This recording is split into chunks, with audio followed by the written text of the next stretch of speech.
प्रधानमंत्री नरेंद्र मोदी कर्नाटक के दौरे पर बेंगलुरु से 3 नई वंदे भारत ट्रेन को किया रवाना। बच्चों से किया संवाद, रेल कनेक्टिविटी और ढांचागत संरचना के विकास पर बल। पूर्व मुख्यमंत्री चंपाई सोरेन ने धर्मांतरण और बांग्लादेशी घुसपैठ पर राज्य सरकार को फिर घेरा। रांची में रिम्स 2 के भूमि अधिग्रहण का किया विरोध। 24 अगस्त को चलाएंगे हल। पलामू, चतरा, जामताड़ा समेत राज्य के 9 जिलों में आज से विशेष फाइलेरिया उन्मूलन अभियान। 25 अगस्त तक लोगों को खिलाई जाएगी फाइलेरिया रोधी दवा। और झारखंड की टीम जूनियर महिला राष्ट्रीय हॉकी चैंपियनशिप के सेमीफाइनल में पंजाब को 3-1 से किया पराजित। रजनी केरकेट्टा बनी बेस्ट प्लेयर।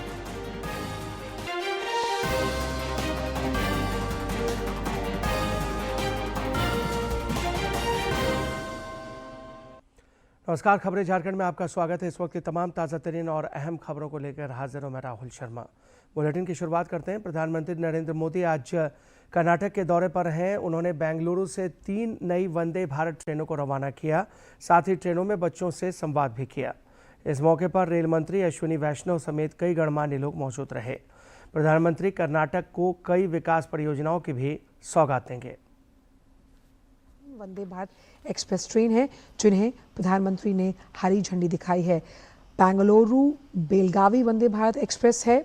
उसके बाद अमृतसर से श्री माता वैष्णो देवी कटरा और नागपुर अजनी से पुणे तक की ये ट्रेनें शामिल हैं। कर्नाटक दौरे पर हैं प्रधानमंत्री।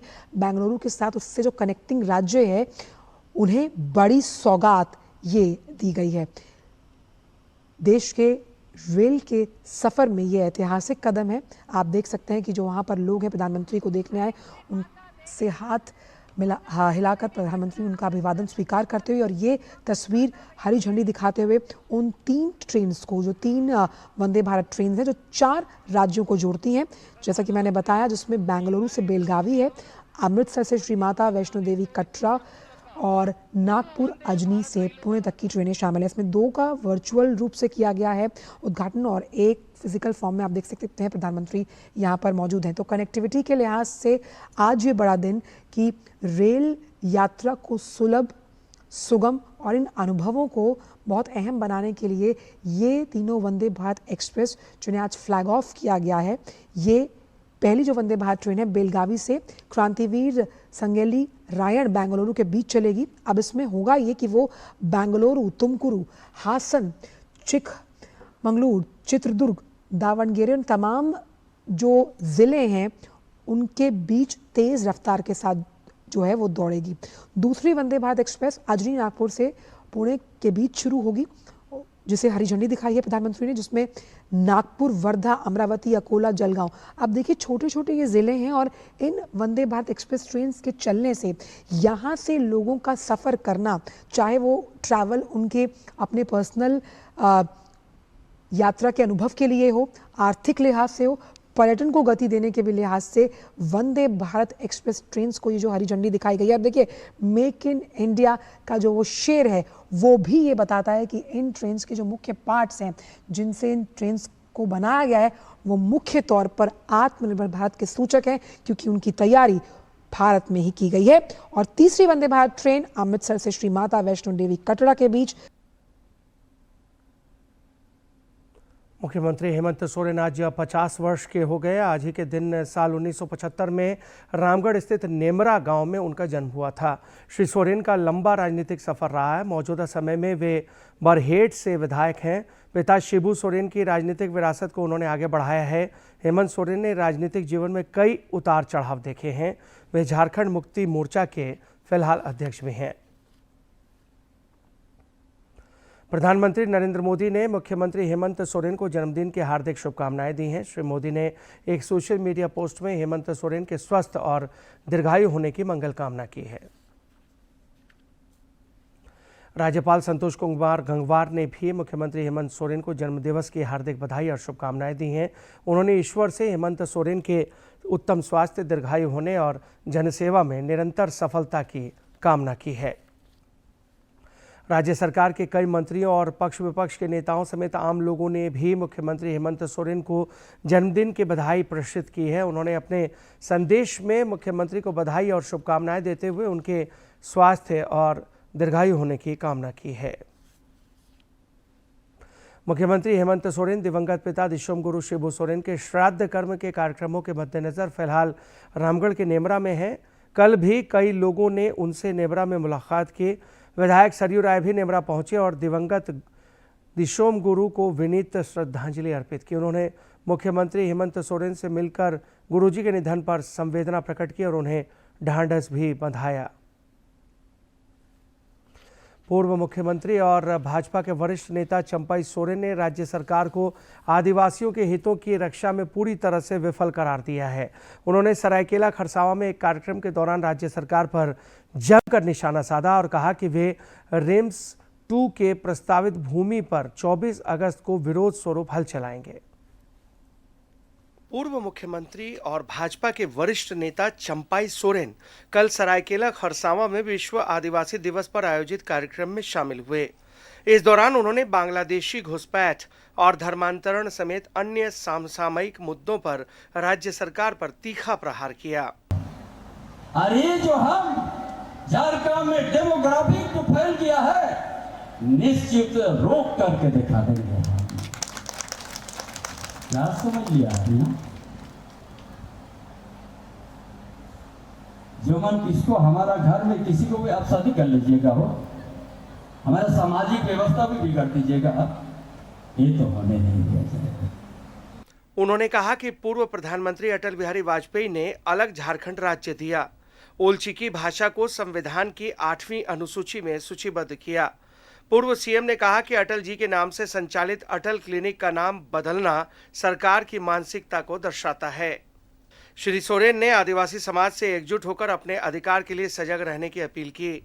उन्होंने राज्य सरकार को आदिवासियों के हितों की रक्षा में पूरी तरह विफल करार दिया। आज का विश्व आदिवासी संदेश देने के लिए हम बोला क्या हम लोग आज चर्चा करेंगे।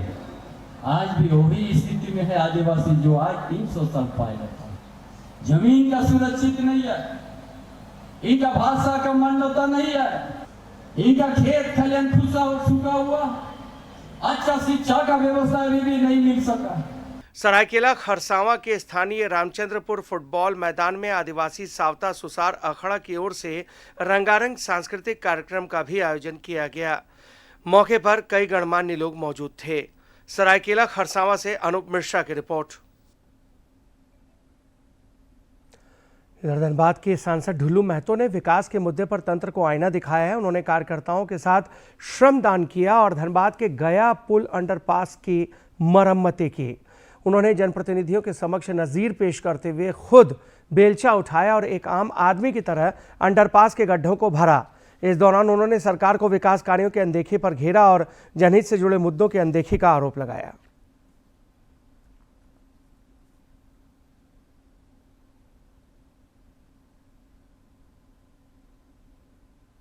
केंद्र सरकार के द्वारा हर कुछ देने के लिए तैयार है। राज्य सरकार जमीन उपलब्ध नहीं करा रही है। राज्य सरकार को प्राथमिकता के कारण कोई काम नहीं हो पा रहा। कारण क्या है कि हम समझ से परे हैं। मैं अभी हमारे राज्य के मुख्यमंत्री हेमंत सोरेन जी के पिताजी स्वर्गीय शिबू सोरेन जी का देहांत हो चुका है। उनके क्रियाक्रम पार होने के बाद हम एक प्रतिनिधि मंडल जाके मिलेंगे और उनसे सहयोग को अपेक्षा रखेंगे कि सहयोग करे ताकि धनबाद लोकसभा क्षेत्र झारखंड प्रदेश में विकास का काम केंद्र सरकार के माध्यम से और राज्य सरकार के सहयोग से हम कर पाए। पलामू, चतरा, जामताड़ा समेत राज्य के 9 जिलों में आज से विशेष फाइलेरिया उन्मूलन अभियान शुरू हो रहा है। आगामी 25 अगस्त तक इस अभियान के दौरान लोगों को फाइलेरिया रोधी दवा खिलाई जाएगी। स्वास्थ्य मंत्री इरफान अंसारी जामताड़ा से इस अभियान की शुरुआत करने जा रहे हैं। लातेहार में भी व्यापक अभियान को सफलता मिल रही है, जिसको लेकर प्रशासन की ओर से व्यापक इंतजाम किए गए हैं। आप सभी लोगों से अपील करता हूं कि भारत सरकार द्वारा चलाए जा रहे फिलेरिया विलोपन कार्यक्रम के अंतर्गत 10 अगस्त से 25 अगस्त 2025 तक मनाए जाने वाले IDA MDA अभियान के दौरान स्वास्थ्य कर्मियों द्वारा खिलाई जाने वाली दवा का सेवन जरूर करें। ये दवा 10 अगस्त को सभी आंगनवाड़ी केंद्रों पर उपलब्ध है और अन्यथा 11 अगस्त से 25 अगस्त तक छूटे हुए लोगों को घर घर ये दवा उपलब्ध कराई जाएगी। ये दवा का सेवन आप लोग जरूर करें। आइए हम सब मिलकर फाइलेरिया विलोपन कार्यक्रम IDA-MDA 2025 को दवा खाएं और लातेहार को फाइलेरिया मुक्त बनाएं। जोहार। हर घर तिरंगा अभियान के तहत राज्य में विविध कार्यक्रम आयोजित हो रहे हैं। धनबाद के गोल्फ ग्राउंड में आज सुबह तिरंगा यात्रा निकाली गई। इस मौके पर भाजपा विधायक राज सिन्हा और राइजिंग सोसाइटी के सदस्य मौजूद रहे। यह तिरंगा यात्रा विभिन्न मार्गों से होते हुए सिटी सेंटर के पास जाकर संपन्न हुई। जिस मार्ग से यह यात्रा गुजरी वहां का पूरा वातावरण देशभक्ति के नारों से गुंजायमान हो उठा। प्रधानमंत्री नरेंद्र मोदी की पहल पर देश भर में हर घर तिरंगा अभियान में सबों की भागीदारी देखी जा रही है। हम लोग का 25 किलोमीटर का यात्रा है जो पूरे धनबाद शहर में चारों ओर घूमेगी। जो ये रविंद्र पार्क से निकलते हुए गोल्फ ग्राउंड के होते हुए आपका हो गया हीरापुर, बरमशिया, कुमार टाकी, उधर से होते हुए गुजा टाकी होते हुए एक लाइन। औद्योगिक नगरी जमशेदपुर में राज्य सरकार ने अंतर्राज्यीय बस टर्मिनल के निर्माण की प्रक्रिया शुरू कर दी है। यह टर्मिनल मानगो डिमना चौक के पास 13 एकड़ की जमीन पर बनेगा। इस महत्वपूर्ण परियोजना पर नगर विकास मंत्री सुदिव्य कुमार ने सैद्धांतिक स्वीकृति प्रदान कर दी है। एसीबी ने हजारीबाग खास महल जमीन घोटाला के मामले में तत्कालीन खास महल अधिकारी समेत 7 आरोपियों के खिलाफ प्राथमिकी दर्ज की है। एसीबी को इन सभी के विरुद्ध आरंभिक जांच में कई साक्ष्य मिले थे, जिसके बाद उसने राज्य सरकार से प्राथमिकी दर्ज करने की अनुमति मांगी थी। 1948 में एक ट्रस्ट को दी गई खास महल जमीन को गलत तरीके से निजी व्यक्तियों को आवंटित किए जाने से जुड़ा यह मामला है। देवघर और दुमका में महीने भर तक चला राजकीय श्रावणी मेला का कल समापन हो गया। श्रावण मास की पूर्णिमा तिथि पर 50,000 से ज्यादा श्रद्धालुओं और कांवड़ियों ने बाबा भोलेनाथ का कल जलाभिषेक किया। दोपहर बाद बाबा वैद्यनाथ मंदिर के गर्भगृह से अर्घा को विधिवत हटा दिया गया और श्रद्धालुओं के लिए फिर से स्पर्श पूजन की व्यवस्था आरंभ कर दी गई। आज से भादो मेले की भी शुरुआत हो गई है। श्रावणी मेला के समापन पर कल जिला प्रशासन की ओर से बाबा मंदिर में विशेष पूजा अर्चना का भी आयोजन किया गया, जिसमें जिले के उपायुक्त नमन प्रियेश लकड़ा भी शामिल हुए। उपायुक्त ने मेले के सफलतापूर्वक संचालन में सबों के सहयोग पर आभार जताया। वोकल फॉर लोकल को बढ़ावा देने के उद्देश्य से खूंटी के कचहरी मैदान में 3 दिवसीय आकांक्षा हाट का आयोजन किया गया। खूंटी के कचहरी मैदान में 3 दिवसीय आकांक्षा में युवा समूह और JSLPS महिला मंडल की दीदियों द्वारा निर्मित सामग्रियों को लोगों ने खूब पसंद किया। मैं JSLPS के माध्यम से स्टॉल लगाई हूँ और इसके अलावा खूंटी छोड़ के मैं दूसरे नगरों में भी मैं स्टॉल लगाई हूँ। जैसे झारखंड से बाहर हिमाचल, राजस्थान, दिल्ली वगैरह में स्टॉल लगाई हूँ। अन्य महानगरों में भी मैं स्टॉल लगाई हूँ। चावल का पीठा बनाए हैं, वो भी 15 रुपये जोड़ा रखे हैं। प्लस रोटी वगैरह बना के लाए हैं, पराठा मड़ुआ का रोटी बनाए हैं, वो भी 15 रुपये जोड़ा करके लगाए हैं। झारखंड में उपजने वाले मोटी अनाजों से बने व्यंजन भी सखी मंडल की दीदियों के स्टॉल में परोसे गए, जिसका लोगों ने स्वाद चखा।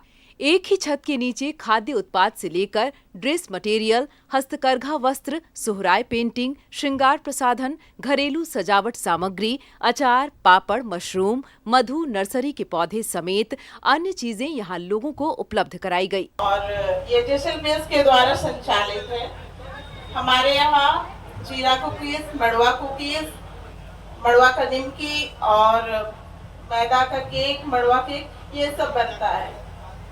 इसके द्वारा हमारे यहाँ संपर्क कर सकते हैं और हमारे स्टॉल पे भी उपलब्ध है। मड़ुआ का सेव भी बनाया जाता है और चावल। PM श्री कस्तूरबा गांधी आवासीय विद्यालय और नेताजी सुभाष चंद्र बोस आवासीय विद्यालय के विद्यार्थियों की सोहराय पेंटिंग प्रदर्शनी भी आकर्षण का केंद्र रही। तीरंदाजी में रुचि रखने वालों को विद्यार्थियों ने इसके गुर भी बताए। जो सोहराय पेंटिंग है उसे हम अपने हाथों से बनाते हैं और इसमें बहुत मेहनत लगता है। और ख़ास बात ये है कि जो इस पेंटिंग को हम लोगों ने बनाया है उसमें जो कलर का इस्तेमाल किया गया है वो कोई केमिकल से नहीं बना है। यह बिल्कुल नेचुरल है। स्कूल में पेंटिंग सीखते हैं, उन्हीं पेंटिंग को बनाकर यहाँ पे स्टोर नंबर 17 में बेचने हैं और वहाँ पे 40% की छूट भी है। हम लोग अपने पढ़ाई के साथ साथ बहुत सी चीज़ों की निःशुल्क सुविधा भी मिली जा रही है और हम लोग साथ ही में आर्चरी भी सीख रहे, जिनमें हम सभी लोग नेशनल तक झारखंड का प्रतिनिधित्व कर चुके हैं। आकांक्षा हाट में इसके अलावा लोगों को कल्याणकारी योजनाओं की भी जानकारी दी गई। स्वास्थ्य विभाग की पहल पर on the spot Ayushman card भी बनाए गए। डीडी न्यूज के लिए खूंटी से ज्योत्सना की रिपोर्ट। इधर दुमका में बांस से बनी पारंपरिक वस्तुओं की खूब बिक्री हो रही है। बांस से बने ये सामान भारत की समृद्ध सांस्कृतिक परंपरा को भी प्रदर्शित कर रहे हैं। श्रावणी मेला के दौरान पूजा अर्चना के लिए सूप, मौनी और डाला का प्रचलन सदियों से चला आ रहा है। दुमका के बासुकीनाथ धाम के बाजार में इन दिनों बांस से बने सामानों की खूब खरीदारी हो रही है। दूर दराज से आए श्रद्धालु सूप, डाला समेत अन्य सामान खरीद रहे हैं। अच्छी बिक्री होने से व्यापारी खासा खुश नजर आ रहे हैं। बांस की बर्तन, इसलिए बासुकीनाथ का बांस जो है बहुत प्रसिद्ध माना जाता है। बहुत दूर दूर के आदमी पूजा पाठ, छठ पूजा के लिए ले आते हैं। बासुकीनाथ का बांस को बांस से पूजा जाता है। यहाँ का डलिया बहुत फेमस है और यहाँ का बांस भी बहुत फेमस है। बांस का सामान खरीद रहे श्रद्धालुओं ने इसके पारंपरिक महत्व को बताया और कहा कि बांस वंश वृद्धि का प्रतीक है। श्रद्धालुओं ने कहा कि वे छठ पूजा के लिए बांस से बने सामानों की खरीदारी कर रहे हैं। बांस को शुद्ध माना जाता है। वहीं तीर्थ स्थल से सामानों की खरीदारी की परंपरा सदियों से चली आ रही है। बांस के टंगेला वंगेला हम लोग खरीदते हैं कि बांस खरीदने से वंश का बढ़ंती होता है।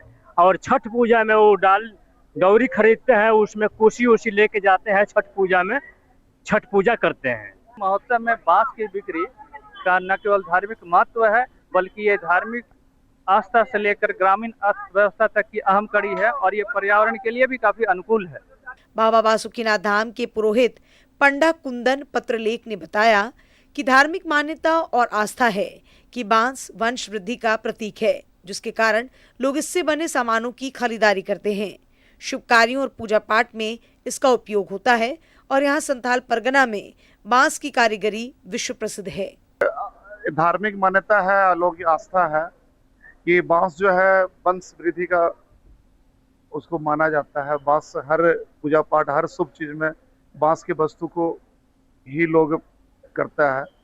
और छठ पूजा में जो बांस सूप और डलिया जो लगता है, संथाल परगना में इसकी बनावट एक अलग तरह की होती है।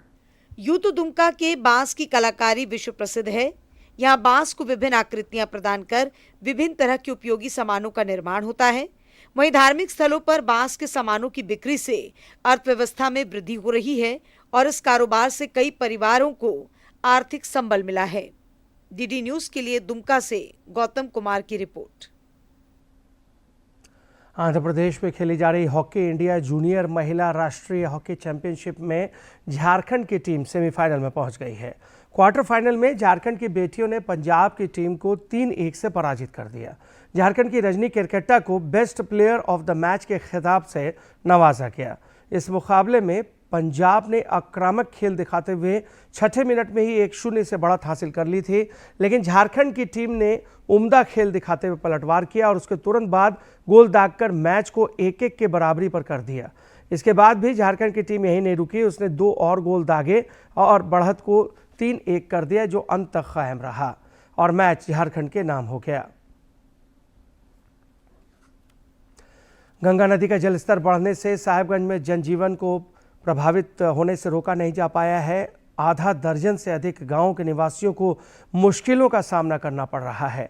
खासतौर पर दियारा इलाके में निवास करने वाले लोगों पर बाढ़ का असर देखने को मिल रहा है। गंगा नदी का जलस्तर बढ़ गया है। गंगा नदी में आई बाढ़ से लाल बथानी, मुसहरी टोला, किशन प्रसाद, दक्षिण मखमलपुर और उत्तर मखमलपुर पंचायत के कई गांवों का संपर्क जिला मुख्यालय से टूट गया है। स्थानीय लोगों ने कहा कि सड़क की समुचित व्यवस्था न होने के कारण भी परेशानी हो रही है। आवागमन में इन लोगों का बाधित हो चुका है। इधर से भी बरसों से रोड जो बना हुआ है वो नीचा करके बना दिया है ठेकेदार का कमी के कारण से, और झेलना पूरा गांव वाला को पड़ रहा है। हर बार जो है इस गांव में एक वो दूगो दुर्घटना होते रहती है। किशन प्रसाद और लाल बथानी को जोड़ने वाली सड़क पर लगभग 10 मीटर ऊंचा बाढ़ का पानी बह रहा है, जिसके कारण ग्रामीणों को परेशानियों का सामना करना पड़ रहा है और वे सेवा शुल्क देकर नाव के माध्यम से आवागमन करने के लिए मजबूर हैं। यहाँ बड़ा चाहिए सर, यहाँ पुल बना देता है छोटा छोटा, और बड़ा पुल का जरूरी है। यहाँ 10-20 हजार आदमी का, इतना 20 हजार आदमी का दिक्कत होता है पुल के लिए। पानी में नाव में उस पर से उस पर बहुत दिक्कत होता है अनजान करने। गंगा नदी में आई बाढ़ ने लोगों की मुसीबत बढ़ा दी है। ग्रामीणों का कहना है कि यहाँ 2-3 छोटी छोटी पुलिया नहीं बल्कि एक बड़े लंबे पुल की आवश्यकता है, ताकि जल स्तर बढ़ने से ग्रामीणों को आवागमन में परेशानियों का सामना न करना पड़े। जान जोखिम में लेके टप रहे हैं। क्या करेंगे बाबू, हम लोग स्वच्छता का बीच में तो फंसे हुए हैं। हर साल का है? हाँ, 5-7 साल से यही गति है। 5-7 साल से। साहिबगंज में गंगा नदी बारिश के मौसम में करीब हर साल उफान पर होती है। इसके कारण गंगा नदी के निकटवर्ती क्षेत्रों में निवास करने वाले लोगों को बाढ़ का सामना करना पड़ता है, जिसके कारण जिला मुख्यालय से भी संपर्क टूट जाता है। हालांकि बड़े पुल के निर्माण से लोगों की आवागमन बाधित नहीं होगी और परेशानियों से निजात मिल सकेगा। डीडी न्यूज के लिए साहिबगंज से संजय कुमार गुप्ता की रिपोर्ट।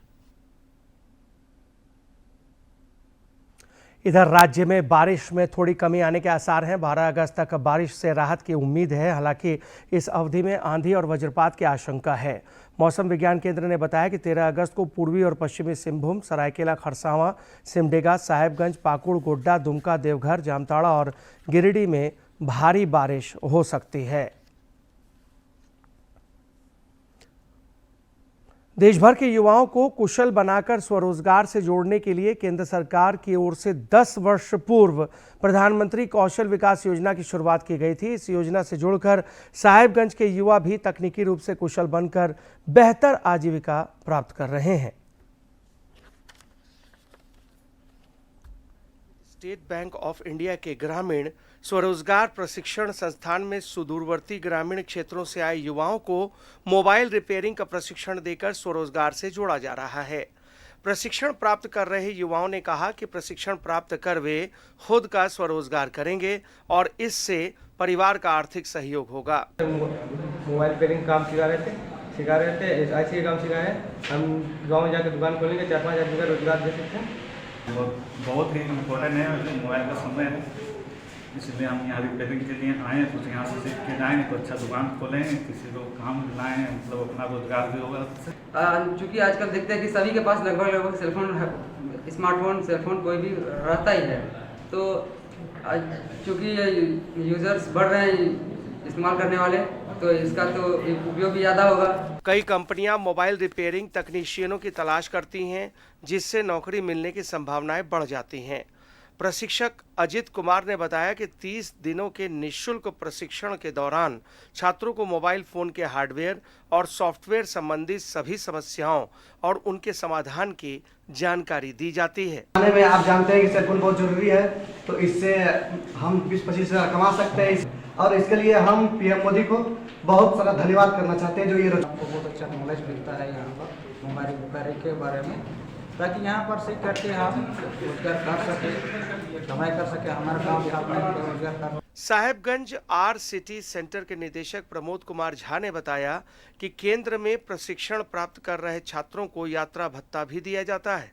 साथ ही अगर कोई छात्र प्रशिक्षण प्राप्त कर अपना व्यवसाय करना चाहे तो स्टेट बैंक ऑफ इंडिया के माध्यम से ऋण की सुविधा भी उपलब्ध कराई जाती है। अपने लिए स्वरोजगार तो ढूंढ ही लें, साथ में अपने परिवेश से कुछ लोगों को मतलब दूसरे रोजगार भी दे सके। इसके लिए यहाँ निःशुल्क रहना, खाना पीना साथ में जो बच्चे वहाँ से आते और जाते हैं उनके लिए टीए का भी इंतजाम, ट्रेवलिंग अलाउंस का भी इंतजाम सरकार करती है। इतना कुछ होने के बाद हम लोगों का ये मुख्य उद्देश्य रहता है कि जो प्रशिक्षणार्थी यहाँ से निकलते हैं उनको हम बैंक से लोन भी दिलवाएं। प्रधानमंत्री कौशल विकास योजना के तहत एक ओर जहां युवाओं को हुनरमंद बनाया जा रहा है, वहीं दूसरी ओर प्रधानमंत्री नरेंद्र मोदी के स्वरोजगार से समृद्धि का सपना साकार होता नजर आ रहा है। डीडी न्यूज के लिए साहेबगंज से संजय कुमार गुप्ता की रिपोर्ट। और अब आइए आज के दिन के ऐतिहासिक और महत्वपूर्ण घटनाओं पर डालते हैं एक नजर।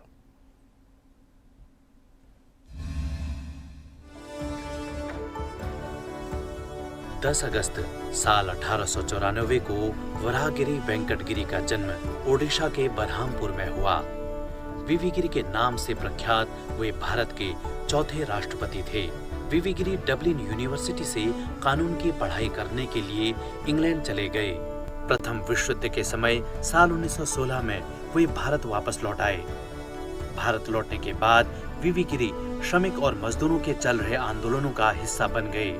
उनके प्रयासों से ही केंद्रीय सलाहकार परिषद और भारतीय श्रम सम्मेलन की स्थापना हुई। भारतीय स्वतंत्रता संग्राम का हिस्सा बनकर वे पूर्ण रूप से स्वतंत्रता के लिए सक्रिय हो गए। अंग्रेजों के खिलाफ चल रहे भारत छोड़ो आंदोलन में सक्रिय भूमिका निभाने के लिए उन्हें जेल भी हुई।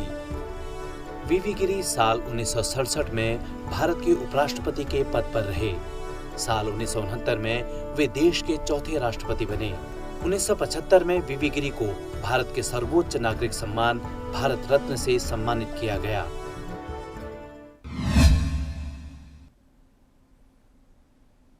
और इसके साथ ही इस बुलेटिन में फिलहाल इतना ही। दीजिए इजाजत, लेकिन चलते चलते एक नजर अब तक की सुर्खियों पर।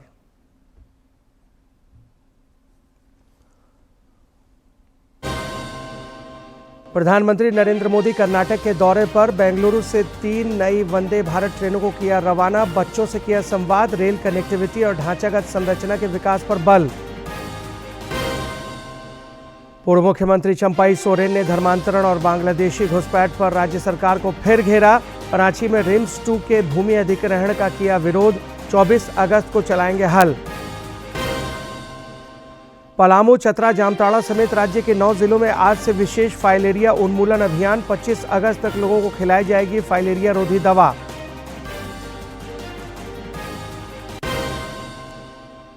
और झारखंड की टीम जूनियर महिला राष्ट्रीय हॉकी चैंपियनशिप के सेमीफाइनल में पंजाब को 3-1 से किया पराजित। रजनी केरकेट्टा बनी बेस्ट प्लेयर।